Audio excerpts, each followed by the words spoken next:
प्यारे बच्चों, MP board class channel पर आप सभी का हार्दिक स्वागत है। बच्चों, इस वीडियो में हम एमपी बोर्ड के कक्षा 9वीं के गणित के अध्याय 10 व्रत की प्रश्नावली 10.1 को हल करेंगे। तो वीडियो को पूरा एंड तक देखिएगा, जिससे आपको प्रश्नावली 10.1 के सभी प्रश्नों के हल आसान तरीके से समझ में आ जाएंगे। प्रश्न 1।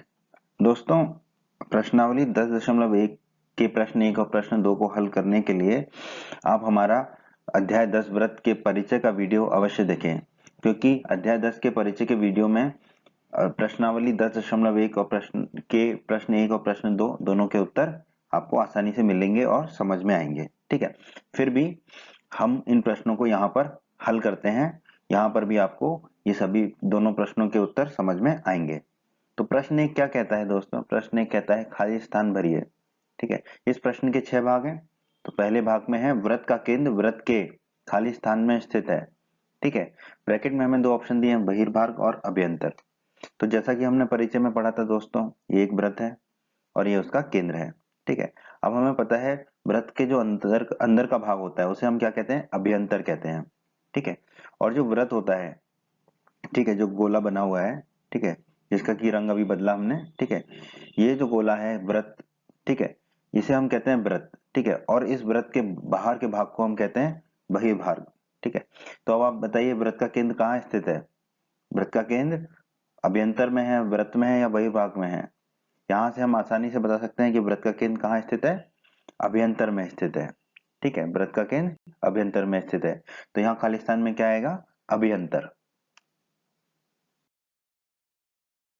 प्रश्न 1 भाग 2। एक बिंदु जिसकी वृत्त की केंद्र से दूरी त्रिज्या से अधिक हो वृत्त के खाली स्थान में स्थित होता है। ठीक है, तो इसी को प्रश्न 1 के भाग 1 की तरह हल करते हैं। ये एक वृत्त है, ओ इसका केंद्र है। वृत्त के अंदर का हिस्सा कहलाता है अभ्यंतर, हमें पता है। और ये वृत्त कहलाता है, जो गोल गोल हिस्सा है ये हमारा, जिसका अभी रंग बदला, ये कहलाता है हमारा वृत्त। ठीक है, और वृत्त के बाहर का हिस्सा कहलाता है बहिर्भाग।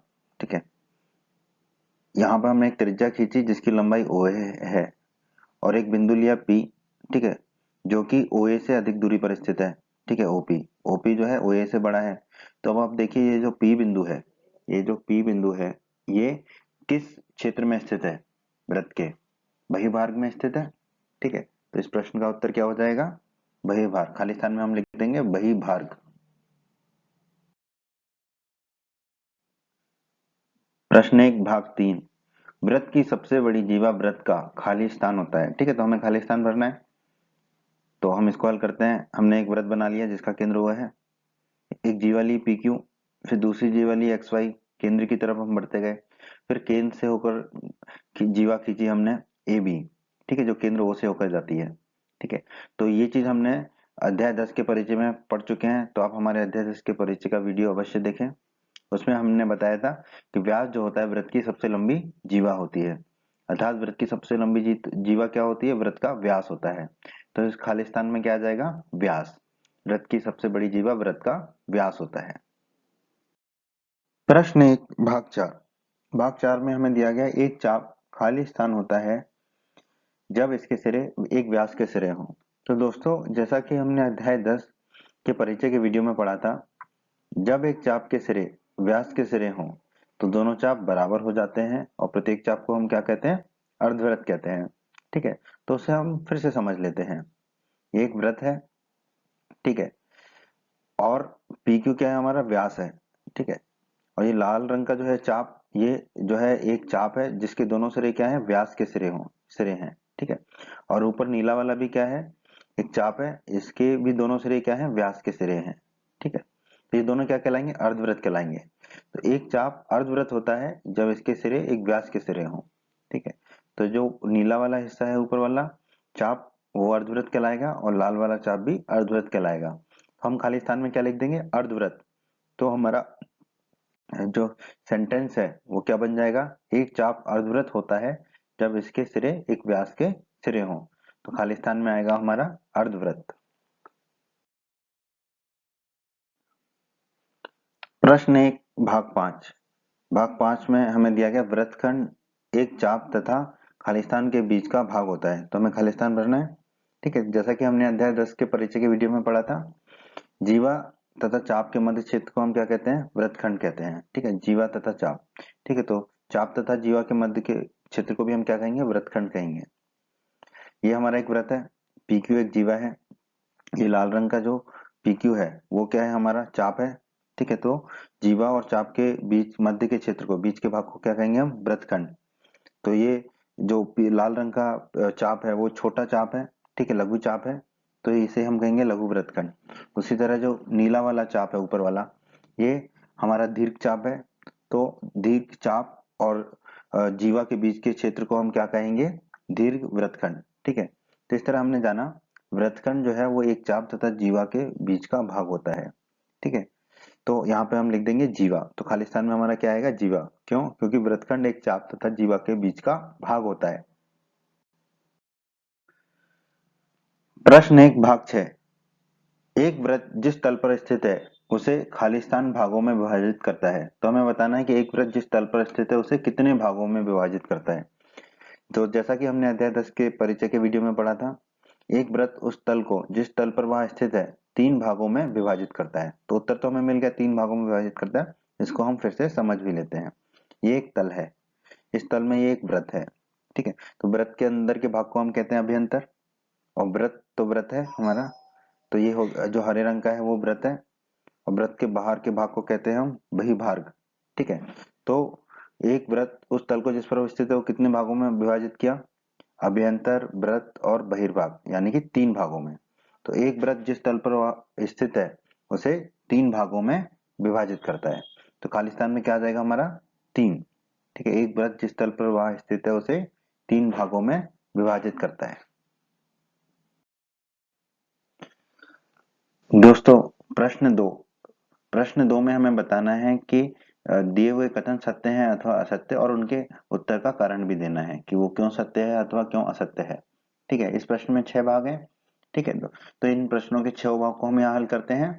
ठीक है, और आप चाहें तो हमारे अध्याय 10 के परिचय का वीडियो अवश्य देखें, उसमें भी इस प्रश्न के उत्तर आपको मिल जाएंगे।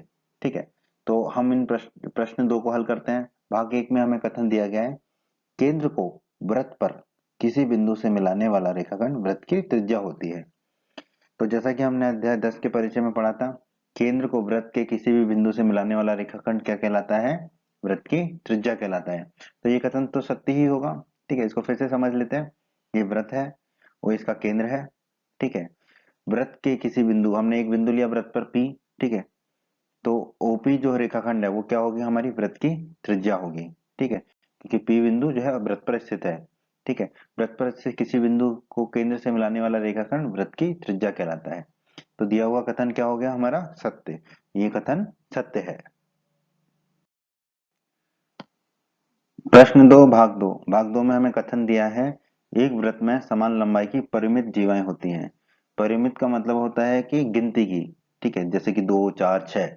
ठीक है, अपरिमित जीवाएं नहीं होती हैं, ऐसा कथन में कहा गया है। ठीक है, तो हमें कथन की जांच करनी है कि कथन सत्य है अथवा असत्य, और अपने उत्तर का कारण देना है। ठीक है, तो एक व्रत है, हम जानते हैं कि एक व्रत में अपरिमित बिंदु होते हैं, यानी कि अनगिनत बिंदु होते हैं एक व्रत में। तो एक व्रत में अपरिमित जीवाएं होंगी। ठीक है, जीवाएं होती हैं, लेकिन हमें प्रश्न में कहा गया है समान लंबाई की। ठीक है, तो यहाँ पर हम देखते हैं इसको, ए बी जो है जीवा है इस व्रत की, सी डी जीवा है, पी क्यू जीवा है, और एक्स वाई जीवा है। इस तरह से हम जो है अपरिमित जीवाएं खींच सकते हैं इस वृत्त पर, जो कि समान लंबाई की हों, ए बी बराबर सी डी बराबर पी क्यू बराबर एक्स वाई, और ऐसी अनगिनत हम जीवाएं इस वृत्त पर खींच सकते हैं जिनकी लंबाई समान होगी। तो यहाँ से हम कहेंगे कि एक वृत्त में समान लंबाई की अपरिमित जीवाएं होती हैं। तो जो हमें कथन दिया गया है कि एक वृत्त में समान लंबाई की परिमित जीवाएं होती हैं, वो कथन क्या होगा? असत्य। दिया हुआ कथन असत्य है, और यही हमारा उत्तर होगा प्रश्न के इस भाग का। प्रश्न 2 भाग 3 में हमें कथन दिया गया है, यदि एक वृत्त को 3 बराबर चापों में बांट दिया जाए तो प्रत्येक भाग जो है दीर्घ चाप होता है। ठीक है, इसकी जांच कर लेते हैं। ये एक वृत्त है। ठीक है, तो PQ, QR और RP, ये हमने 3 चाप इसमें बना लिए वृत्त में, और ये तीनों चाप क्या है? लंबाई में बराबर हैं। ठीक है, PQ बराबर QR बराबर RP है। ठीक है, तो अगर ये तीनों लंबाई में आपस में बराबर हैं तो ये तीनों चाप की लंबाई क्या होगी? पूरे वृत्त की लंबाई के 1/3। ठीक है, मतलब आधे से कम होंगे तीनों चाप। ठीक है, तो हम कह सकते हैं कि तीन बराबर चापों में से कोई भी भाग जो है दीर्घ चाप नहीं होगा, क्योंकि जो दीर्घ चाप होता है वो अर्धवृत्त से बड़ा होता है। आधा आधा जो वृत्त होगा, वृत्त की जो आधी लंबाई होगी उससे बड़ा होता है दीर्घ चाप। यहाँ पे तीनों चापों की लंबाई कितनी होगी, 1/3। ठीक है, पूरे वृत्त की लंबाई के, वृत्त की परिधि से। ठीक है, तो ये तीनों चाप हैं वो तीनों चाप क्या होंगे, लघु चाप होंगे। इनमें से कोई भी चाप दीर्घ चाप नहीं होगा। ठीक है, तो ये प्रश्न का उत्तर क्या हो जाएगा हमारा, असत्य। दिया हुआ कथन असत्य है। तीन बराबर चापों में कोई भी भाग दीर्घ चाप नहीं होगा। प्रश्न 2 भाग 4। भाग 4 में हमें दिया गया है कथन वृत्त की एक जीवा जिसकी लंबाई त्रिज्या से दोगुनी हो वृत्त का व्यास होता है। कथन की जांच कर लेते हैं हम। ये एक वृत्त है, वो उसका केंद्र है, एक बिंदु है वृत्त पर, वो ए को मिला दिया तो ये एक त्रिज्या होगी, और बी एक बिंदु है वृत्त पर, वो बी को मिला दिया तो वो भी एक त्रिज्या होगी। ठीक है, उस जीवा को जो वृत्त के केंद्र से होकर जाती है हम क्या कहते हैं, वृत्त का व्यास कहते हैं। ठीक है, तो ए बी क्या हो जाएगा, वृत्त का व्यास हो जाएगा। ए बी जो है वृत्त का व्यास हो जाएगा। ठीक है, अब ओ ए बराबर ओ बी बराबर त्रिज्या है, दोनों त्रिज्या है, दोनों की लंबाई हमने मान ली आर। ठीक है, तो ए बी की लंबाई कितनी मान ली हमने व्यास की, डी। तो डी यहाँ पर कितना होगा, 2 गुणा आर, क्योंकि दोनों त्रिज्याओं से मिलकर बना है, तो डी बराबर हो गया 2 गुणा आर। ठीक है, तो डी क्या है, व्यास, तो व्यास बराबर क्या हो गया हमारा, 2 गुणा त्रिज्या। ठीक है, यही हमारा कथन था कि वृत्त की एक जीवा जिसकी लंबाई त्रिज्या से दोगुनी हो वृत्त का व्यास कहलाता है। ठीक है, तो जो हमारा दिया गया कथन है वो क्या हो जाएगा, सत्य। ठीक है, कि वृत्त की एक जीवा जिसकी लंबाई त्रिज्या से दोगुनी हो वृत्त का व्यास है, ये कथन सत्य है।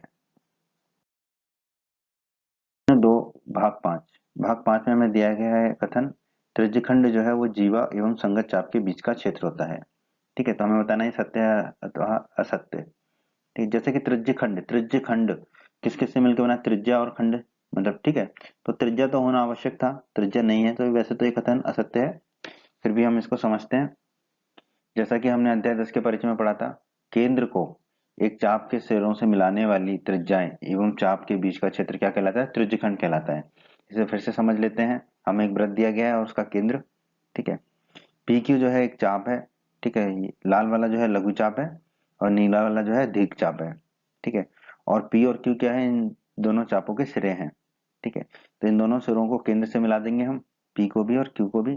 ठीक है, तो जो लघु चाप वाला क्षेत्र है, त्रिज्याएं और लघु चाप वाला जो क्षेत्र है उनके बीच का जो क्षेत्र है वो क्या कहलाएगा हमारा, लघु त्रिज्यखंड। उसी तरह का प्रकार त्रिज्याएं और दीर्घ चाप के बीच का क्षेत्र क्या कहलाएगा हमारा, दीर्घ त्रिज्यखंड। ठीक है, तो जो त्रिज्यखंड होता है वो क्या होता है, चाप के सिरों को मिलाने वाली त्रिज्याएं एवं चाप के बीच का क्षेत्र। ठीक है, और प्रश्न में हमें दिया गया था जीवा एवं चाप के बीच का क्षेत्र। तो जो दिया गया कथन है वो क्या है हमारा, असत्य। ये कथन असत्य है, क्योंकि त्रिज्यखंड जो होता है वो त्रिज्या एवं चाप के बीच का क्षेत्र होता है।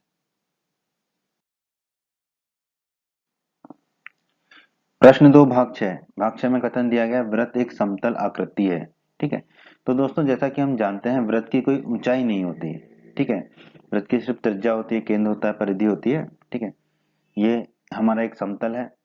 ठीक है, और ये एक वृत्त है। ठीक है, तो वृत्त जो है एक समतल आकृति है। ठीक है, तो वृत्त क्या होती है हमारी, एक समतल आकृति होती है। तो जो कथन दिया गया वृत्त एक समतल आकृति है वो क्या है हमारा, कथन सत्य है। ठीक है, उम्मीद करते हैं बच्चों आपको एमपी बोर्ड क्लास का ये वीडियो पसंद आया होगा। बच्चों अगर आप हमारे चैनल पर नए हैं और आपने अभी तक चैनल को सब्सक्राइब नहीं किया है तो आप सब्सक्राइब बटन को दबाकर जल्दी से चैनल को सब्सक्राइब कर लीजिए और बेल आइकन को भी दबा दीजिए। बेल आइकन को दबाने से क्या होगा, हमारे चैनल पर जब भी कोई नया वीडियो आएगा तो उसका नोटिफिकेशन सबसे पहले आपको मिलेगा और यूट्यूब सर्च में भी आपको हमारे वीडियोज ऊपर नजर आएंगे। और आप हमारे वीडियोज को अपने सभी दोस्तों के साथ फेसबुक और व्हाट्सएप पर अवश्य शेयर कीजिए जिससे आपके दोस्तों का भी लाभ हो सके। वीडियो पसंद आया है तो वीडियो को लाइक जरूर कर दीजिएगा और इस अध्याय की बाकी अन्य वीडियोस देखने के लिए आप आई बटन पर क्लिक करें। आई बटन पर क्लिक करने से आपको इस अध्याय के बाकी सभी वीडियोस के लिंक प्राप्त हो जाएंगे। धन्यवाद बच्चों।